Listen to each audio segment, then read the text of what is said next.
Assalamualaikum warahmatullahi wabarakatuh. Bismillah, alhamdulillah, wa syukurillah, wassalatu wassalamu ala sayyidina Muhammadin wa ala alihi wa ashabihi ajma'in wa ba'd. Mari sejenak kita mengkaji dan merenungi keistimewaan para sahabat Nabi Muhammad sallallahu alaihi wasallam. Mengetahui keistimewaan para sahabat ini sangat penting bagi kita sebagai setiap muslim. Kalau tidak tahu, itu bisa-bisa nantinya seperti orang yang meremehkan para sahabat dan mencaci mereka gara-gara ketidaktahuan. Oleh karena itu, saat ini kita merujuk kepada salah satu kitab yang sangat bagus, yaitu kitab Rijal wa Nisa Haular Rasul Sallallahu Alaihi Wasallam. Ini disusun oleh Ahmad bin Sya'ban. Namun sebelumnya, siapa itu para sahabat Nabi Muhammad Sallallahu Alaihi Wasallam? Di dalam kitab ini disebutkan bahwa Muhammad bin Ismail al-Bukhari, yaitu Imam Bukhari, mengatakan, man sahiba Rasulullah Sallallahu Alaihi Wasallam aw ra'ahu minal muslimin fahuwa min ashabi. Siapa yang bersahabat, berteman dengan Nabi Muhammad Sallallahu Alaihi Wasallam atau melihatnya dari kalangan kaum muslimin, maka dia termasuk dari golongan sahabat-sahabat Nabi Muhammad Sallallahu Alaihi Wasallam. Kalau kita perhatikan di beberapa kitab yang lain dikatakan ada juga syarat yang lainnya, yaitu dia meninggal dalam keadaan muslim, beriman kepada Allah Subhanahu wa taala, beriman kepada Rasul Sallallahu Alaihi Wasallam. Lalu apa saja keutamaan para sahabat Nabi ini? Keutamaannya yang pertama, ini digambarkan di dalam salah satu ayat firman Allah Subhanahu wa taala di dalam Al-Qur'an surah Al-Fath. A'udzubillahi minasyaitonir rajim. Laqad radiyallahu 'anil mu'minina idh yubayyi'unaka tahta asy-syajarati fa'alima ma fi qulubihim. Sungguh Allah telah ridho terhadap orang-orang yang beriman ketika mereka membaiat kamu di bawah sebuah pohon.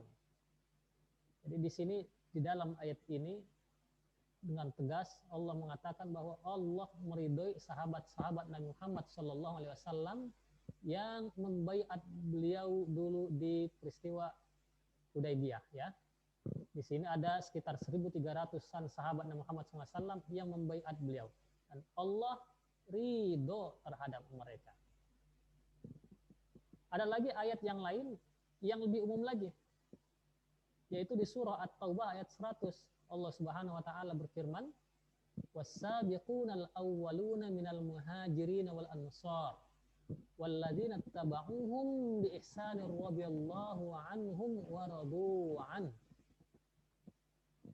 Dan orang-orang terdahulu yang pertama-tama masuk Islam, baik dari kalangan kaum muhajirin maupun dari kaum ansar, dan orang-orang yang mengikuti mereka dengan baik, Allah ridho kepada mereka dan mereka juga ridho kepada Allah Subhanahu wa taala. Bahkan dalam penggalan ayat berikutnya dikatakan bahwa wa a'adda lahum jannatin tajri min tahtihal anharu khalidina fiha abada. Allah menyediakan bagi mereka surga-surga yang mengalir dari bawahnya sungai-sungai, mereka kekal di dalamnya. Ini ayat Al-Quran yang bicara. Ayat Al-Quran mengatakan bahwa mereka sudah disediakan surga dan mereka nantinya akan kekal di dalamnya. Nah, berikutnya hadis Rasul Sallallahu Alaihi Wasallam.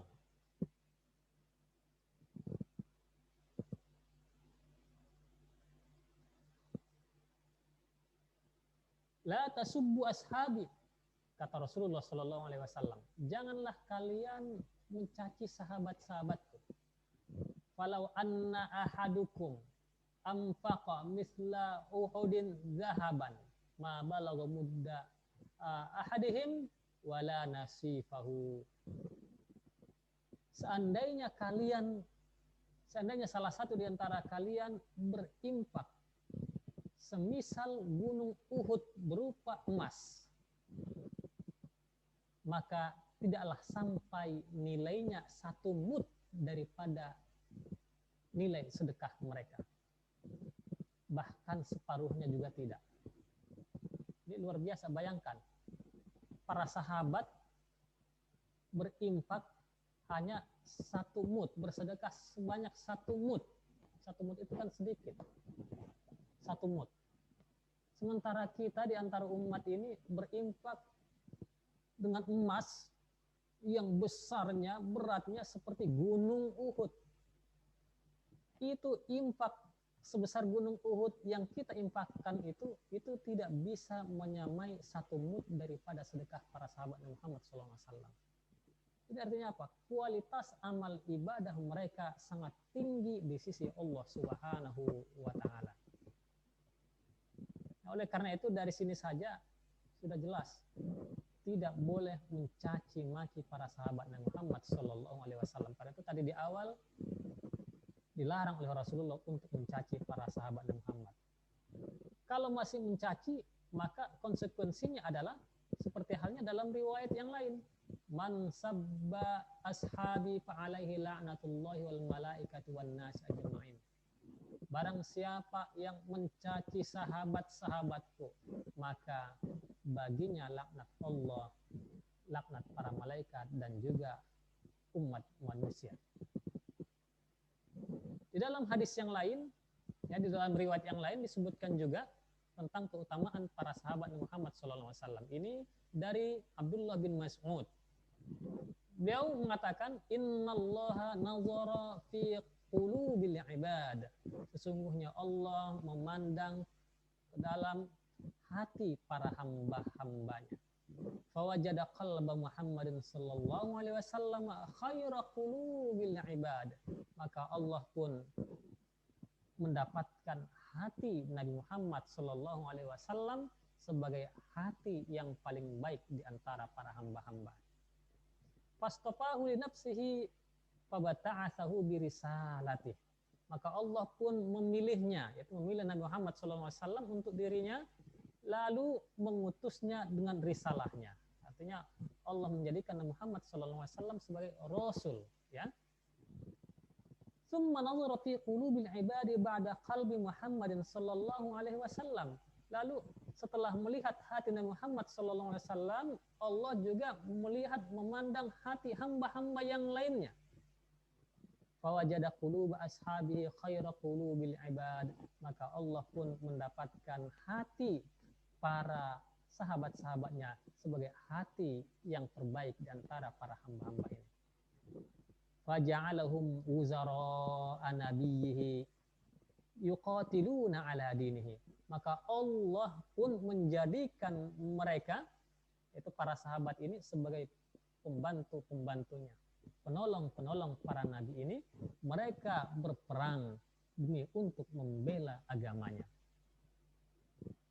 Fama ra'al muslimuna hasanan fahuwa indallahi hasan wa ma ra'au sayyi'an fahuwa indallahi sayyi'. Maka apapun yang dilihat oleh orang muslim sebagai sebuah kebaikan, maka itu di sisi Allah adalah sebuah kebaikan. Dan apa yang mereka lihat sebagai suatu keburukan, maka itu di sisi Allah adalah sebuah keburukan. Ini hadis ini statusnya hadis hasan. Nah, dari sini sudah jelas kita mengetahui betapa mulianya para sahabat Nabi Muhammad SAW. Tentunya sebenarnya masih ada lagi teks-teks yang lainnya, baik dari Al-Quran maupun hadis, yang menyebutkan kemuliaan dan kedudukan mereka. Namun dari sini saja, ya sebenarnya kita sudah merasa malu ya, kalau kita ingin membanding-bandingkan diri kita dengan mereka. Belum lagi kalau misalkan nanti kita sebutkan bagaimana ibadah mereka ya. Seperti halnya disebutkan dalam satu riwayat bahwa Sayyidina Ali itu suatu saat ibadahnya itu disebutkan kalau sudah habis sholat subuh dia duduk, lalu kemudian berzikir sampai nanti matahari terbit. Lalu kemudian setelah matahari sudah terang, siangnya sudah terang, beliau pun melakukan sholat duha. Sahabat-sahabat yang lainnya ada yang setiap malam selalu bangun malam. Nah, ini kemuliaan para sahabat Nabi Muhammad SAW. Mudah-mudahan dengan memahami kemuliaan para sahabat ini, kita semuanya bisa semakin termotivasi untuk menjadi orang yang lebih baik, mengikuti jejak para sahabat Nabi Muhammad SAW dan semakin menghormati mereka. Demikian, wallahu a'lam bishawab. Wassalamualaikum warahmatullahi wabarakatuh.